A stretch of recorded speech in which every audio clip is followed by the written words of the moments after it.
History of English লিটারেচারের জন্য, ইংরাজি সাহিত্যের ইতিহাসের জন্য কোন বইটা কিনবো?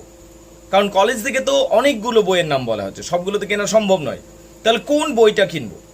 দেখো, কলেজ থেকে সাধারণত এই বইটির নাম বলা হয় অ্যালবার্টের বই, এডওয়ার্ড অ্যালবার্ট। যেহেতু অক্সফোর্ড প্রেস থেকে আসে বিষয়টা, অত্যন্ত সুন্দর বই, no doubt very beautiful one. তবে এই বইটা ছাড়াও তোমরা এমএন সিনহা স্যারের বইটা নিতে পারো। এমএন সিনহা স্যারের আমি ব্যক্তিগত স্তরে ব্যবহার করি যখন আমি ছাত্র অবস্থায় ছিলাম, খুবই ভালো বই, no doubt the good one. এছাড়া ডেভিড ডাচেস নিতে পারো, তবে কঠিন, বেশ কঠিন।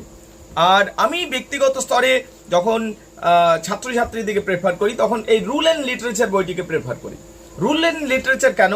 তার কারণ প্রথম কথা হচ্ছে, যেহেতু বইটি আমি নিজে লিখেছি, আমি নিজের মতো সাজিয়ে নিয়েছি। ইতিহাস কেউ লেখে না, ইতিহাসের নোটসগুলোকে নিজের মতো সাজানো হয়, ব্যাস এইটুকু। বুঝতে পারলে?